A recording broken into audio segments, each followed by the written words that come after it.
आज की क्लास में हम डिस्कस करने वाले हैं बच्चे सीरियलाइजेबिलिटी के बारे में। अब ये टर्म सीरियलाइजेबिलिटी जो है वो क्या है डीबीएमएस में और ट्रांजैक्शन इसका क्या रोल है समझने की कोशिश करते हैं। तो सबसे पहले हम अगर पुरानी क्लासेस को डिस्कस करें तो हमने देखा कि हमारे पास जो शेड्यूल होता है, अगर हम शेड्यूल की बात करें तो शेड्यूल क्या है? Collection of transaction. ठीक है। अब बात ये आती है, जब हम शेड्यूल्स की बात करते हैं तो हमारे पास दो टाइप के शेड्यूल्स है। एक होता है सीरियल शेड्यूल, दूसरा होता है नॉन सीरियल। अब हमको पता है जो सीरियल शेड्यूल होता है उसमें क्या होता है, आपके पास जो भी ट्रांजेक्शन होते हैं, जैसे मान लो T1 और T2 ट्रांजेक्शन है, तो सीरियल शेड्यूल में क्या होगा कि जब तक T1 ट्रांजेक्शन पूरी तरह से कंप्लीट ना हो जाए तब तक T2 स्टार्ट नहीं होगा। ये आपका कहलाता है सीरियल शेड्यूल। ठीक है, मतलब बात मुझे समझ में आ गई। एक इंस्टेंस ऑफ टाइम पे आपका एक ही ट्रांजेक्शन कंप्लीटली एग्जीक्यूट होगा, और जैसे मान लो T1 ट्रांजेक्शन एग्जीक्यूट हो रहा है तो जब तक T1 ट्रांजेक्शन एग्जीक्यूट कर रहा होगा उसके जब तक पूरे के पूरे इंस्ट्रक्शन एग्जीक्यूट नहीं हो जाते T2 स्टार्ट नहीं होगा। वैसे ही अगर T2 स्टार्ट हो गया, T2 तब तक कहना चाहिए जो नेक्स्ट ट्रांजेक्शन है वो तब तक एग्जीक्यूट नहीं होगा जब तक कि T2 पूरे के पूरे इंस्ट्रक्शंस अपने एग्जीक्यूट ना कर ले। तो इसमें अगर आप देखो तो कोई इंटरफेरेंस नहीं होता इंस्ट्रक्शंस का या ट्रांजेक्शंस का, कोई इंटरफेयर नहीं होता है दूसरे ट्रांजेक्शन से। एक ट्रांजेक्शन आता है उसको सीपीयू मिलता है, या मान लो दो ट्रांजेक्शन एक साथ आ गए तो भी किसी एक ट्रांजेक्शन को सीपीयू मिलेगा। दूसरा ट्रांजेक्शन वेट करेगा कि जब पहला ट्रांजेक्शन कंप्लीट हो जाए तब मैं स्टार्ट हो या मेरा एग्जीक्यूशन स्टार्ट हो। ओके, तो सीरियल शेड्यूल की हमने जो स्पेशलिटी देखी थी, मेजर एडवांटेज देखा था, वो देखा था कि सीरियल शेड्यूल में हमेशा कंसिस्टेंसी होगी, हमेशा कंसिस्टेंसी होगी। ठीक है, कोई रिस्क नहीं है, इनकंसिस्टेंसी का कोई रिस्क नहीं है। अब अगर मैं बात करूं नॉन सीरियल शेड्यूल की, तो नॉन सीरियल शेड्यूल में होता क्या है कि मान लो T1 ट्रांजेक्शन आ गया, उसके बाद कॉन्टेक्स्ट स्विच होके T2 के इंस्ट्रक्शंस आ गए, देन T1 देन T2। ठीक है, तो ये क्या हो रहा है, before completion of one transaction if we switch or you can say context switch to another transaction, this type of schedule is called non-serial schedule. अब non-serial schedule doesn't guarantee that it always take the system to consistent state, but there is a potential risk of inconsistency. ठीक है, हमेशा इसकी guarantee नहीं है कि आपका inconsistency आए ही आए। ठीक है, लेकिन जो रिस्क है इनकंसिस्टेंसी की वो हाई है। ठीक है, या आप ऐसा भी बोल सकते हो कि non serial doesn't guarantee that it always take the system to inconsistent state, but there is a potential risk of inconsistency. लेकिन रिस्क है कि इनकंसिस्टेंसी आ सकती है। ठीक है, यहां पास हमारे पास कंसिस्टेंसी की गारंटी है, लेकिन नॉन सीरियल में कंसिस्टेंसी की गारंटी नहीं है। अब बात ये आती है, ये जो हम सीरियलाइजेबिलिटी की बात कर रहे हैं ये किसके रेस्पेक्ट में बात कर रहे हैं? तो सीरियलाइजेबिलिटी की अगर हम सिंपल बात करें तो ये किसके रेस्पेक्ट में बात हो रहा है? नॉन सीरियल शेड्यूल के रेस्पेक्ट में बात हो रही है। तो हम करना क्या चाहते हैं, जो नॉन सीरियल शेड्यूल्स हैं उनका इक्विवेलेंट सीरियल शेड्यूल लाना चाहते हैं जिससे कि डेटाबेस कंसिस्टेंट स्टेट में रहे, या नॉन सीरियल शेड्यूल को सीरियलाइजेबल बनाने की कोशिश कर रहे हैं जिससे कि डेटाबेस कंसिस्टेंट रहे।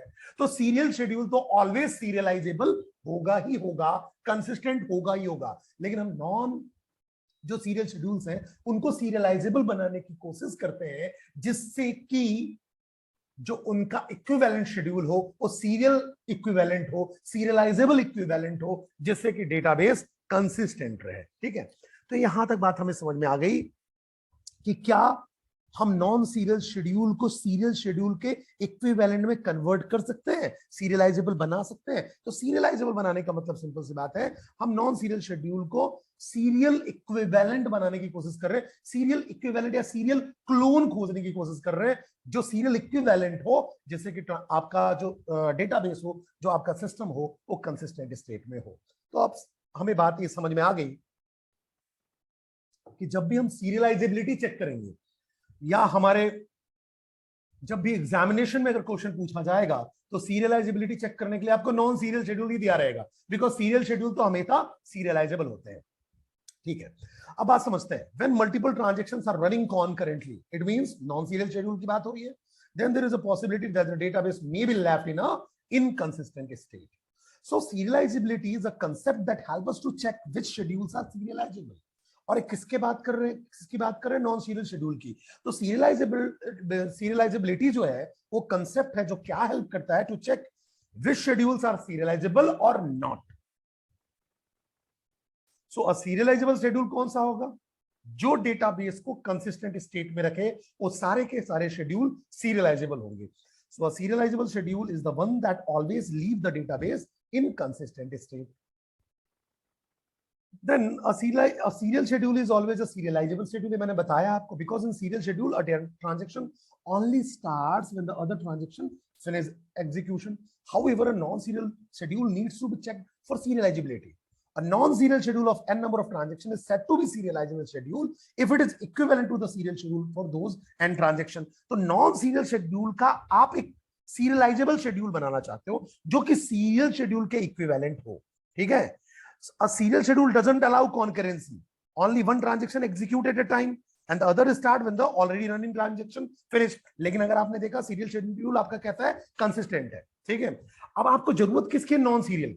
तो transaction in a database correspond to the set of instruction that are executed to achieve a target. कोई भी ट्रांजैक्शन का एक पर्टिकुलर टारगेट है, ऑपरेशंस है, इंस्ट्रक्शंस है. All the transactions that take place in the database by theory should satisfy the ACID property. It means atomicity, consistency, then isolation, then durability. So a collection of transactions become a schedule. Schedule क्या है, collection of transactions. So scheduling multiple transactions is necessary to maintain the execution order and to avoid the overlap of data operation.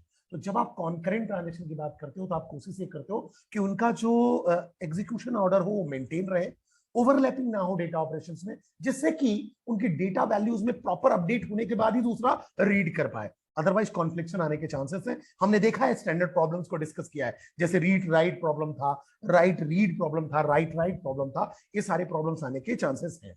So serial schedule, both by definition and execution, means that the transaction bestowed upon it will take place serially, that is one after the other. This leaves no place for inconsistency. But when a set of transactions are scheduled non-serially, they are interleaved, leading to the problem of concurrency within the database. So non-serial schedule do not wait for one transaction to complete for the other one to begin. So serializability in DBMS decide if an interleaved non-serial schedule is serializable or not. So serializability mainly किसके लिए है, non-serial schedule के लिए है, check करने के लिए है कि वो serializable हो पाएगा, उसका equivalent serial schedule बन पाएगा या नहीं बन पाएगा. एग्जाम्पल से समझते हैं. जैसे अगर मान लो S शेड्यूल है जिसके अंदर दो ट्रांजेक्शन है T1 और T2, ठीक है. अब ये आपके सीरियल शेड्यूल है, आपको पता है इसमें क्या हो रहा है, T1 ट्रांजेक्शन पूरा कंप्लीट हो रहा है. तो अगर इसका मैं ग्राफ बनाऊं तो T1 ट्रांजेक्शन पहले पूरा कंप्लीट हुआ, देन T2 पे मूव हुआ, देन T2 को मौका मिल रहा है. तो आप जब इसका ग्राफ बनाओगे तो T1 टू T2 तो कुछ ऐसा बनेगा. T1 पहले कंप्लीट हुआ, फिर T2 का मौका आया, ठीक है. तो पहले एक ट्रांजेक्शन कंप्लीट हो रहा है, देन T2 स्टार्ट हो रहा है. अब दूसरी इसकी बात करें, अगर मैंने इसको चेंज कर दिया, पहले T2 को मौका दे दिया, तो अभी T2 के पूरे इंस्ट्रक्शन कंप्लीट होंगे, देन T1 स्टार्ट होगा. तो T2 से T1 पे मूव करेगा. तो अगर मैं इसका ग्राफ बनाऊं तो T1 T2, तो पहले T2 स्टार्ट हो गया और T2 से T1 चला गया. यहां सारे शेड्यूल, ये जो शेड्यूल्स हैं, ये सारे शेड्यूल सीरियलाइजेबल हैं. इसको चेक करने की जरूरत नहीं है क्योंकि ऑलरेडी सीरियल है, और सीरियल शेड्यूल ऑलरेडी सीरियलाइजेबल होते हैं. सीरियलाइजेबल बनाने की जरूरत नहीं होती है. सीरियलाइजेबल किनको बनाना है, नॉन सीरियल शेड्यूल्स को सीरियलाइजेबल आपको बनाना है, ठीक है. तो अब हमें बात आ गई कि पैरेलल शेड्यूल की बात करें या कॉन्करेंट शेड्यूल की बात करें, उनको सीरियलाइजेबल बनाने की कोशिश करेंगे, ठीक है. तो अब ये आपका आ गया non serial schedule, because interleaved fashion में, जैसे T1 अभी कंप्लीट ही नहीं हुआ था, T2 आ गया, देन T2 कंप्लीट नहीं हुआ था, T1 आ गया. तो कॉन्टेक्स्ट स्विचिंग हो रहा है, ठीक है. यहां भी ये सेम एग्जांपल है आपका नॉन सीरियल शेड्यूल का. अब देखो, अगर मैं देखूं तो सबसे पहले T1 ट्रांजेक्शन कंप्लीट हुआ, तो अगर मैं इसका ग्राफ बनाऊं तो T1 ट्रांजेक्शन कंप्लीट हुआ, देन T2 को मौका मिला, तो T1 से आपका T2 को मौका मिला, और देन T2 के बाद मूव कर रहा है T1 पे, जो CPU मिल रहा है वो T1 को मिल रहा है. तो ये ऐसा ग्राफ बन रहा है. तो अगर आप बात करोगे पैरेलल शेड्यूल की या कॉन्करेंट शेड्यूल की बात करोगे तो हमेशा लूप बनेगा. तो पैरेलल शेड्यूल में लूप बन रहा है, देखो लूप बन रहा है, ठीक है. तो अब इसको कैसे भी अगर हम सीरियल शेड्यूल के इक्विवेलेंट में चेंज कर दें तो आपका जो कहना चाहिए इक्विवेलेंट शेड्यूल अगर सीरियल शेड्यूल जैसा हो गया तो बट ऑब्वियसली डेटाबेस कंसिस्टेंट रहेगा। अब जब भी पैरेलल शेड्यूल की बात करोगे लूप बनेगा ही बनेगा, कॉन्करेंट शेड्यूल की बात करोगे लूप बनेगा। इसको कैसे भी अगर सीरियल शेड्यूल में हम चेंज कर दें तो जो प्रॉब्लम आपका है वो सॉल्व हो जाएगा। ठीक है, तो इसको हम दो तरीके से सीरियल शेड्यूल में चेंज कर सकते हैं। क्यों? आपके पास दो ट्रांजेक्शन है तो फैक्टोरियल 2 वेज हैं सीरियल शेड्यूल के। फैक्टोरियल दो ही तरीके होंगे। अगर T1 T2 दो ट्रांजेक्शन है तो केवल फैक्टोरियल 2 वेज होंगे सीरियल शेड्यूल के। नंबर ऑफ सीरियल शेड्यूल कितने निकलेंगे? फैक्टोरियल 2। 3 ट्रांजेक्शन है तो फैक्टोरियल 3, तो 2 into 1। तो दो तरीके हैं आपको इसका सीरियल बनाने का। कैसा? पहले T1 को एग्जीक्यूट कर दो फिर T2 को, दूसरा T2 को एग्जीक्यूट कर दो पहले और देन T1 को। ठीक है, तो ये आपका कैसा हो जाएगा? सीरियलाइजेबल हो जाएगा।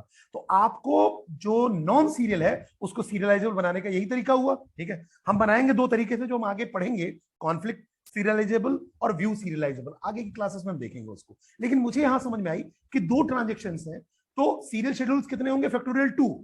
ठीक है, तो दो तरीके हैं हम इसको सीरियल बनाने का। पहले T1 T2, दूसरा T2 T1। मतलब पहले T1 एग्जीक्यूट हो जाए फिर T2 एग्जीक्यूट हो, ओवरलैप ना करे। T2 फिर पहले एग्जीक्यूट हो जाए और देन T1 एग्जीक्यूट हो, ओवरलैप ना करे। तो ये दो तरीके हैं जिसमें हम इनको सीरियल शेड्यूल बना सकते हैं। दूसरा एग्जांपल है इसका, अगर मैं ग्राफ बनाऊं तो पहले T1 एग्जीक्यूट हो रहा है, चलो अच्छी बात है, T1 एग्जीक्यूट हो गया। देन T2 को मौका मिला तो T1 से T2, फिर T2 से देखो T1, तो ये देखो लूप बन गया। देन T1 से T2, ये आपका लूप ऑलरेडी बना ही हुआ है। ठीक है, T1 to T2, आपको दोबारा लाइन खींचने की जरूरत नहीं है, T1 to T2 लूप बना ही हुआ है। तो बट ऑब्वियस है दो ट्रांजेक्शंस हैं तो बट ऑब्वियस है फैक्टोरियल 2 वेज हैं सीरियल शेड्यूल बनाने के। तो फैक्टोरियल 2 मतलब दो तरीके हैं। पहले आपका T1 चला एग्जीक्यूट हो जाए और T1 जब कंप्लीट एग्जीक्यूट हो जाए उसके बाद T2 को मौका मिले, या T2 पूरा का पूरा एग्जीक्यूट हो जाए देन T1 को मौका मिले, तो आप इसको सीरियलाइजेबल बना सकते हो। ठीक है, देन हम बात करें अगर आपके पास 3 ट्रांजेक्शन है। ठीक है, अब ये आपके कैसे हैं? नॉन सीरियल है। तो अगर आपको सीरियलाइजेबल बनाना है तो कितने तरीके होंगे? फैक्टोरियल 3 तरीके होंगे सीरियल बनाने के। फैक्टोरियल 3 मींस 6, टोटल 6 वेज होंगे जिसके थ्रू आप क्या कर सकते हो? उसको सीरियल शेड्यूल बना सकते हो। कैसे? सबसे पहले या तो T1 पहले एग्जीक्यूट हो जाए, देन T2 को मौका मिले, देन T3 को मौका मिले। पहला कॉम्बिनेशन तो ये होगा।